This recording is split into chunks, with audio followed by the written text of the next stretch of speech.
And I would presume that the Indian markets have done so well predominantly because of one factor, and that's crude, which has come off. Let's talk about that with Peter McGuire. He's Chief Executive Officer of XM.com, is joining us on the show. Peter, good having you. Thanks so much for joining in. What did you make of the movement in commodities and crude in particular the last couple of days? No big bang announcements, a couple of data releases, a statement from OPEC about demand, possible demand for the next months, and there's a sharp pullback. Well, good afternoon, and thanks for inviting me on the show. I think a couple of things. There was no doubt it was a lockstep as far as equities and crude.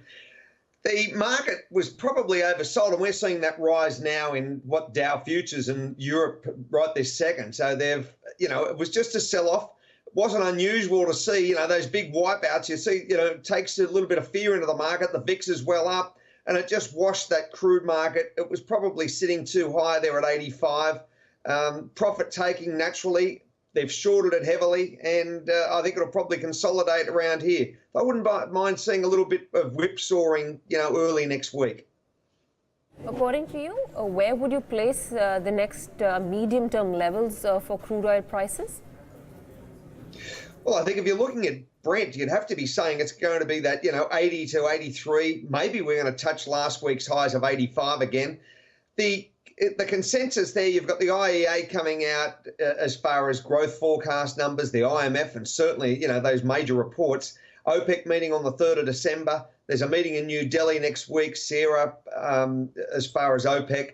So I think there's enough noise out there, and what's going on at the moment, we've just got to be mindful where that US dollar is, trade sanctions as far as President Trump. So whilst it hits the consumer, the producers are quite heavy. Those weather outages in the States as far as Hurricane Michael, I think it'll probably oscillate around these sort of numbers, 80, 81, 82, 83 to 85 for Brent. Maybe you're going to see a bit higher. Why do you think, the market have probably seen a little bit of a cool-off now, and disruptions around Hurricane Michael, as well as now the Iran sanctions coming about on the 4th of November, have somewhat been tapered down? Well, I'm not sure whether they've been tapered down. I think that growth number, you've seen a very strong US dollar play into that as well. The uncertainty as far as President Trump and the trade issues, and that's always an unknown, and it just seems to be moving along and grinding ahead. Pardon me.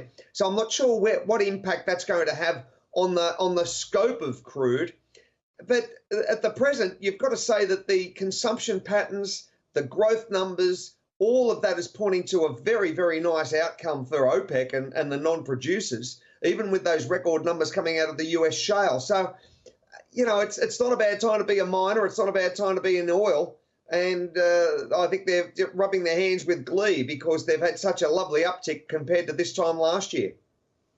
While we have seen, crude getting toppish at about 86 odd levels, do you see the breach of those levels once again in the near term? If Michael and, the severity of that was just enormous, one of the 4th worst storms in US history. I mean, that's just frightening. And you've seen the devastation on that Florida coast. If there are other storms banking up and they start to, cascade through that Gulf region, you see further outages as far as on the platforms, and then you're dealing with the Mother Nature issues. Venezuela is a minefield of misery from a production side there also. The Iran sanctions are going to bite. You've only got to throw in a little bit of geopolitical, which has been very, very quiet over the last couple of months. So, there's always that unknown, but remembering that they're getting paid in a very high US dollar, and that's, demonstrated by the value of the rupee at the moment. You're looking at that, 73 to 75 sort of handle, very, whipsawing between those. Do you see any concerns, particularly arising from Libya? Well, that's an unknown. I mean, the Libya situation is always a wild card. Production and of course, the sentiment amongst the tribal leaders there. We're keeping an eye on it. It's a week-by-week proposition. There are other moving parts there, of course. The Iran situation, I think, has got further